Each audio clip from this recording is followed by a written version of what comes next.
कभी सोचा है क्रेडिट रेटिंग एजेंसीज क्या करती हैं, कौन होती है, कैसे रेट करती हैं और हर एक रेटिंग का क्या मतलब होता है? तो क्या आप भी जानना चाहते हो? अगर जानना चाहते हो तो पूरी वीडियो जरूर देखना, वीडियो बहुत इंफॉर्मेटिव होने वाली है। So hey guys, welcome back again to the equity research challenge.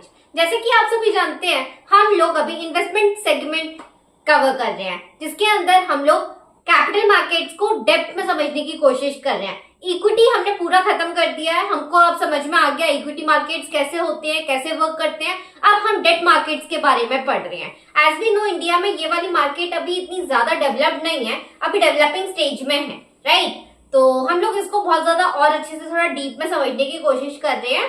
तो without a do, let's get into the video. So guys, आप जानते हो क्रेडिट रेटिंग क्या होता है और सबसे बड़े हम लोगों की क्रेडिट रेटिंग एजेंसीज कौन सी हैं? तो मेनली हम लोगों की 3 मेन क्रेडिट रेटिंग एजेंसीज हैं, S&P, मूडीज और फिच। अभी आजकल और भी न्यू क्रेडिट रेटिंग एजेंसीज आने लग गई है मार्केट के अंदर, जैसे आपने मॉर्निंग स्टार हो गया या फिर थोड़े और भी नए नाम सुने होंगे। ठीक है गाइस, तो आज हम इसी के बारे में जानेंगे कि यार क्रेडिट रेटिंग एजेंसीज कैसे एक बॉन्ड को रेट करती हैं, हर एक रेटिंग का क्या मतलब होता है और जो भी उस रेटिंग के अंदर फॉल नहीं करता फिर उन वाले बॉन्ड्स का क्या होता है। तो चलो गाइस, हम जानते हैं। तो गाइस, अगर हमको क्रेडिट रेटिंग समझना पड़ेगा ना, तो उसके लिए हमको ना उसको थोड़े टायर्स में डिफरेंशिएट करना पड़ेगा। टायर वन में हमको ये चीज समझनी पड़ेगी, ए बी सी की रेटिंग में सबसे ज्यादा हाई होता है हमारा ए। फिर सेकेंड टायर में आता है आपका जो ए है वो ट्रिपल ए, डबल ए या सिंगल ए भी हो सकता है, और इन तीनों के बीच में ट्रिपल ए जो होता है वो सबसे ज्यादा हाईएस्ट होता है। Similarly triple B, double B, B, triple C, double C, C. अब बात करते हैं थर्ड टायर की। अब थर्ड टायर में होता है आपका ए में भी ए प्लस हो सकता है, ए हो सकता है और ए माइनस हो सकता है। प्लस सबसे हाईएस्ट होता है, ए मिडिल होता है, ए माइनस उसका नेक्स्ट लेवल होता है।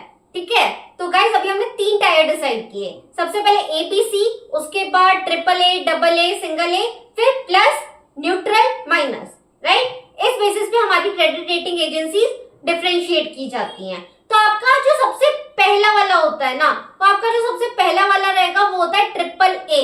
ट्रिपल ए के बाद डबल ए, डबल ए के बाद ए। तो आपका सबसे पहले होता है ट्रिपल ए, फिर आपका डबल ए, फिर आता है आपका डबल ए प्लस, फिर आता है आपका डबल ए माइनस। तो गाइस, ऐसे आपकी क्रेडिट रेटिंग की जाती है बॉन्ड्स की। ठीक है, आपको मैं एक पिक्चर लगा देती हूँ स्क्रीन पे, आप वो वाली चीज को देखिए और समझिए, ऐसे रहेगा। ठीक है, अब हमको बहुत सारे सेग्रीगेशंस रहते हैं। अब हमको इतने सारे सेग्रीगेशंस याद करने की जरूरत नहीं है। हमारे लिए सबसे ज्यादा इंपॉर्टेंट कोई भी चीज रहती है ना, वो होता है triple B minus. Triple B minus का जो बॉन्ड होता है ना आपका, इसके नीचे जो भी बॉन्ड फॉल करेगा ना, वो नॉन इन्वेस्टेबल ग्रेड का होता है। सो ट्रिपल बी माइनस के नीचे वाले सारे के सारे नॉन इन्वेस्टेबल बॉन्ड्स होते हैं, जो कि एक तरह से स्पेक्युलेटिव बॉन्ड्स होते हैं। ठीक है, तो सिमिलरली अगर ट्रिपल बी माइनस के ऊपर वाले कोई भी आपके बॉन्ड्स होते हैं, वो सारे के सारे इन्वेस्टेबल ग्रेड के होते हैं, आप उनमें आराम से इन्वेस्ट कर सकते हैं। मैं आगे बढ़ूं गाइस, उससे पहले लेट्स डिफरेंशिएट। हम लोगों का जो S&P और फिच होता है ना, वो सिमिलरली बॉन्ड्स को रेट करता है। कहने का मतलब उनका रेटिंग काफी सिमिलर रहता है, triple A, triple B, same way में। लेकिन हमारा जो मूडीज है ना, वो थोड़ा अलग रेट करता है। इसमें ना आपका एक टायर बदल जाता है। ये जो हम प्लस माइनस वाला पढ़ रहे थे ना, उसकी जगह वो 1 2 3 रेट कर देता है। तो ऑब्वियसली जैसे हम लोग ए प्लस बोल रहे थे, उसको वो 1 बोल देता है। जिसको हम ए बोल रहे थे उसको वो 2 बोल देता है। जिसको हम ए माइनस बोल रहे थे उसको 3 बोल देता है। But other things remain the same. तो ये वाला एक डिफरेंस रहता है।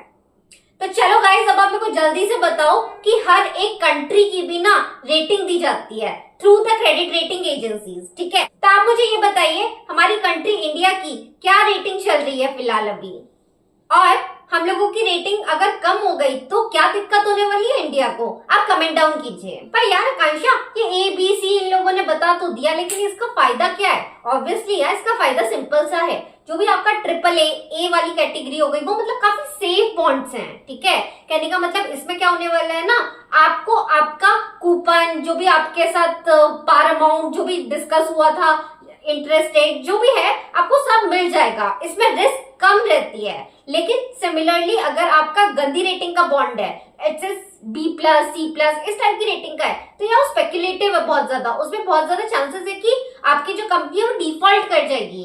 तो इसीलिए ये वाली रेटिंग्स लगाई गई हैं। जिसकी ए वाली रेटिंग होती है वो टॉप नॉच होता है। ट्रिपल ए नॉर्मली ना गवर्नमेंट को मिलती है, गवर्नमेंट बॉन्ड्स को मिलती है, क्योंकि गवर्नमेंट तो नॉर्मली डिफॉल्ट नहीं करेगी, ऐसा हम अज्यूम करके चलते हैं। तो ट्रिपल ए बॉन्ड्स ना नॉर्मली हम लोगों के गवर्नमेंट बॉन्ड्स होते हैं। तो सिमिलरली आपकी रेटिंग्स फॉलो करती है ना अच्छी चीज। आपको पता है गाइस, एक और सबसे इंटरेस्टिंग बात बताती हूँ कि क्रेडिट रेटिंग एजेंसीज ना जब भी क्रेडिट रेटिंग देती है ना, एक आउटलुक भी देती है, ठीक है। लेट्स से इंडिया के बारे में ही ले लो, मैंने बताया ना कि it's just not about the companies. हम लोगों की ये जो रेटिंग एजेंसीज होती है रेट करती है, ये कंट्रीज को भी रेट करती है कि उनकी कितनी कैपेसिटी है डेट लेने की, क्या वो रीपे कर पाएंगे, उस बेसिस पे वो उनको भी रेट करती है, ठीक है। तो ऐसे सिनेरियो में ना हमारी जो क्रेडिट रेटिंग एजेंसीज है वो एक रेटिंग तो देंगी ही देंगी एक कंट्री को। लेट्स से हमारी इंडिया को कोई ना कोई रेटिंग देंगी, ठीक है।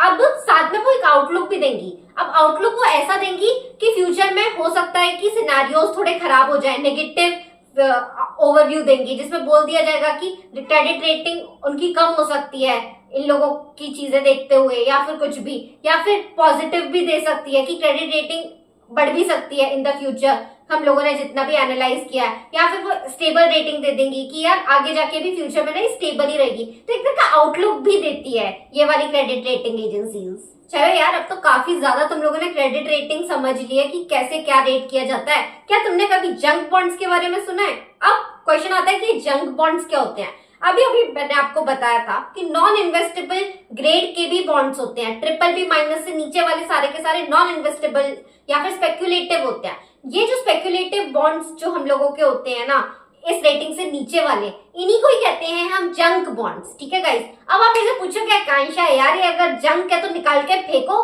क्यों इसको हम लोग स्पेसिफिकली पढ़ रहे हैं हम लोग फालतू में?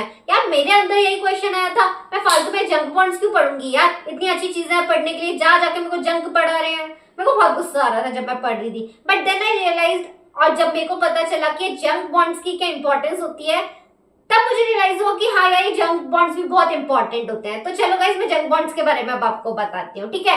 सो सिंपल सी बात ये है कि जंक बॉन्ड्स मैंने पहले ही बताया आपको नॉन इन्वेस्टेबल वाले होते हैं, ठीक है। अब क्वेश्चन आता है कि यार इनको रखना क्यों चाहिए?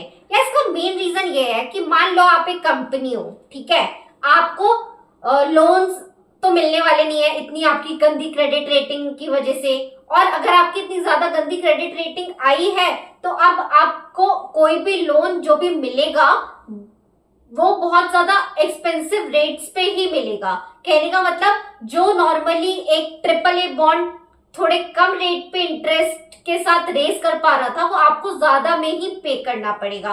सो कहने का मतलब इसमें हमें दो पर्सपेक्टिव समझने पड़ेंगे from a point of a companies perspective, ठीक है। अगर हम पीओवी कंपनी का सोचते हैं तो यार हम लोगों को सीधा सीधा ये है कि कंपनी चाहेगी कि यार मैं तुमको कितना भी पैसा देने के लिए रेडी हूँ फ्यूचर में, इंटरेस्ट जो भी है, लेकिन मेरे को अभी तुम पैसा दे दो, ठीक है।